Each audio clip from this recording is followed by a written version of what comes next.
Hello दोस्तों, स्वागत है हमारे यूट्यूब चैनल पर। और इस चैनल पर आपसे करंट अफेयर मिला करेंगे आप लोगों को। और करंट अफेयर के अलावा कोई भी अगर अपकमिंग कोई जॉब हो उसकी नोटिफिकेशन इसी चैनल पर मिला करेंगी। तो आज करंट अफेयर का पहला क्वेश्चन है, चलिए देखते हैं। भारत का कौन सा राज्य देश में सबसे अधिक गिद्धों वाला राज्य बन गया है? ऑप्शन ए है मध्य प्रदेश, ऑप्शन बी है गुजरात, ऑप्शन सी है महाराष्ट्र और ऑप्शन डी है पंजाब। इसमें से सही आंसर है दोस्तों मध्य प्रदेश, ऑप्शन ए।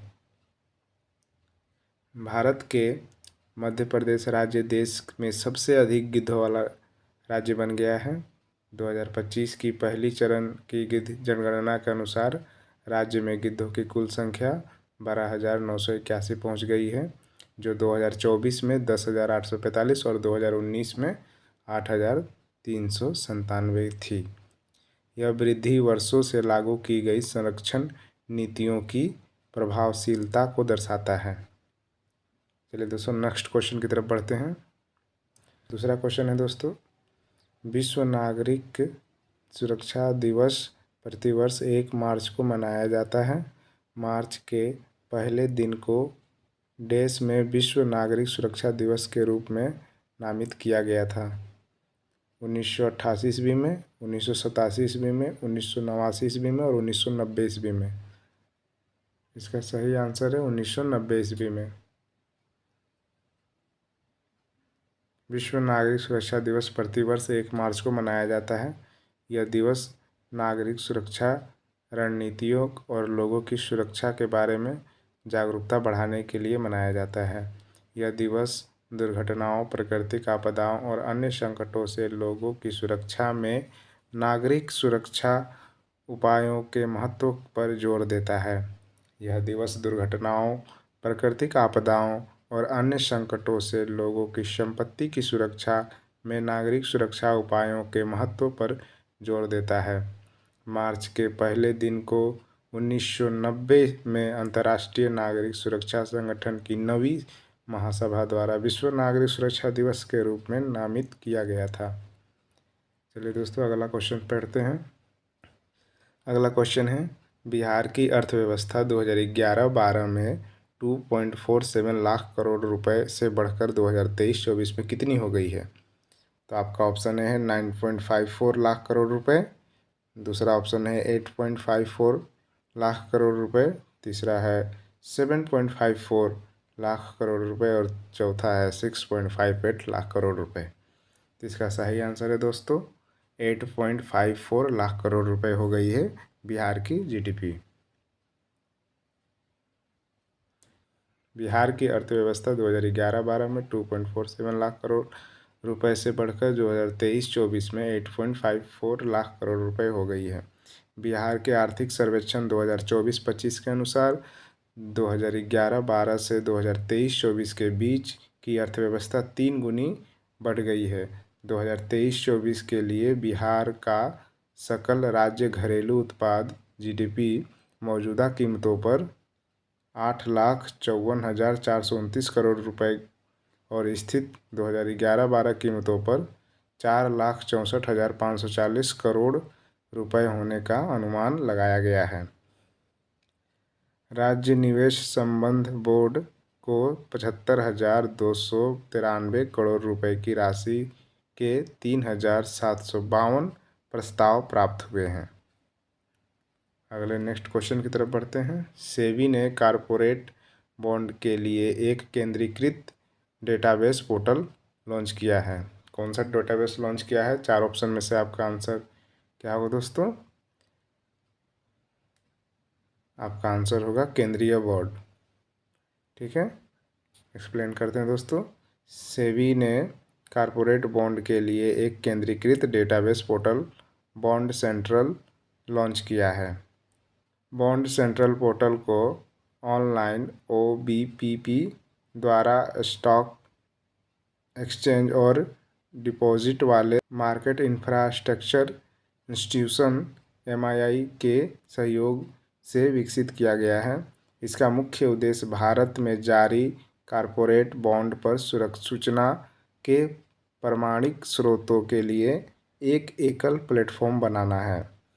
यह आम जनता के लिए सूचना भंडार के रूप में कार्य करेगा और इसे निःशुल्क किया जाएगा। अगला क्वेश्चन है दोस्तों, भारत की अर्थव्यवस्था 2024-25 की तीसरी तिमाही में देश की दर से बढ़ी है।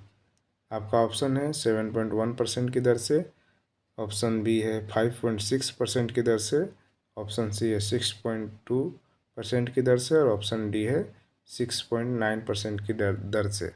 आपका आंसर होगा 6.2। इसका एक्सप्लेनेशन सुनते हैं दोस्तों। भारत की अर्थव्यवस्था 2024-25 की तीसरी तिमाही 6.2% की दर से बढ़ी है। राष्ट्रीय सांख्यिकी कार्यालय द्वारा जारी आंकड़ों के अनुसार भारत के सकल घरेलू उत्पाद में अक्टूबर-दिसंबर 2024 के दौरान 6.2% की वृद्धि दर्ज की गई है। दूसरी तिमाही में भारत अर्थव्यवस्था की 5.6% थी। वित्त वर्ष 2024-25 में वास्तविक जीडीपी में 6.4% की तुलना में 6.5% की वृद्धि का अनुमान लगाया गया है। अब बढ़ते हैं अगले क्वेश्चन की तरफ। आपका छठा क्वेश्चन है दोस्तों, जनवरी 2025 में 8 प्रमुख उद्योगों का संयुक्त सूचांक कितने प्रतिशत बढ़ा? 4.5%, 4.7%, 4.8% और 4.6%। इसमें से सही आंसर है दोस्तों 4.6%। जनवरी 2025 में 8 कोर उद्योग का संयुक्त सूचांक 4.6 बढ़ा, जिसमें कोयले उत्पाद में 4.6% की वृद्धि हुई, पेट्रोलियम रिफाइनरी उत्पाद में 8.3% की वृद्धि हुई और कच्चे तेल के उत्पाद में 1.1% की गिरावट आई और प्राकृतिक गैस के उत्पाद में 1.5% की गिरावट आई। यहीं उर्वरक उत्पाद में 3% की वृद्धि हुई और इस्पात उत्पाद में 3.7 की वृद्धि हुई। चलिए दोस्तों अगले क्वेश्चन की तरफ बढ़ते हैं। अगला क्वेश्चन है, केंद्र सरकार ने पासपोर्ट नियमों में संशोधन किया है। संशोधन के नियमों के अनुसार देश को या उसके बाद जन्म लेने वाले पासपोर्ट आवेदकों के लिए जन्म प्रमाण पत्र ही जन्म तिथि का एकमात्र प्रमाण होगा। आपका ऑप्शन है 1 अक्टूबर 2021, 1 अक्टूबर 2023, 1 अक्टूबर 2022, 1 अक्टूबर 2024। इसका सही आंसर होगा 1 अक्टूबर 2023। केंद्र ने पासपोर्ट नियमों में संशोधन किया है। संशोधन नियमों के अनुसार 1 अक्टूबर 2023 या उसके बाद जन्म लेने वाले पासपोर्ट आवेदकों के लिए जन्म प्रमाण पत्र ही जन्म तिथि का एकमात्र प्रमाण होगा। 1980 ईस्वी में पासपोर्ट नियमों में संशोधन किया गया है। 1 अक्टूबर 2023 या उसके बाद जन्म लेने वाले व्यक्ति के लिए जन्म और मृत्यु के रजिस्ट्रार, नगर निगम या जन्म और मृत्यु पंजीकरण अधिनियम 1969 के तहत शक्तियों वाले किसी अन्य प्राधिकरण द्वारा जारी जन्म प्रमाण पत्र को जन्म तिथि के प्रमाण के रूप में स्वीकार किया जाएगा।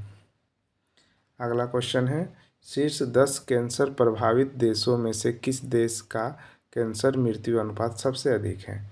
भारत, चीन, पाकिस्तान, म्यांमार। तो इसका सही आंसर है दोस्तों भारत। शीर्ष 10 कैंसर प्रभावित देशों में भारत का कैंसर मृत्यु अनुपात सबसे अधिक है। भारत के लिए मृत्यु से घटना अनुपात, मृत्यु की घटनाओं से कैंसर से होने वाली मृत्यु का अनुपात 2022 में 64.47% था। यह कैंसर के सबसे अधिक मामलों वाले शीर्ष 10 देशों में सबसे अधिक है। भारत में 22 में कैंसर में 8,79,742 लोग की मृत्यु हुई थी। चीन में कैंसर के दौरान 2.32 मिलियन मौत दर्ज की गई है। आपका अगला क्वेश्चन है दोस्तों, पहला शून्य भेदभाव दिवस समारोह किस वर्ष मनाया गया था? 2014, 2013, 2015, 2012। तो आपका सही आंसर होगा 2014। हर साल 1 मार्च को लोग शून्य भेदभाव दिवस मनाते हैं। शून्य भेदभाव दिवस का उद्देश्य दुनिया भर में सही शून्यता, समान और समावेशिता के बारे में जागरूकता बढ़ाना है। पहला शून्य भेदभाव दिवस समारोह 1 मार्च 2014 को मनाया गया था। शून्य भेदभाव दिवस 2025 का विषय है हम एक साथ खड़े हैं। चलिए अगले क्वेश्चन की तरफ बढ़ते हैं। ये हमारा लास्ट क्वेश्चन है करंट अफेयर का। प्रधानमंत्री नरेंद्र मोदी ने जहान ए खुसरो के देश संस्करण में भाग लिया। 24वें, 26वें, 27वें या 25वें? तो आपका सही आंसर होगा 25वें संस्करण में भाग लिए थे। प्रधानमंत्री नरेंद्र मोदी जहां ए खुसरो के 25वें संस्करण में शामिल हुए। वार्षिक सूफी संगीत समारोह जहां ए खुसरा 28 फरवरी से 2 मार्च तक दिल्ली के सुंदर नर्सरी में होगा। इस कार्यक्रम का आयोजन रूसी फाउंडेशन की ओर से किया गया है।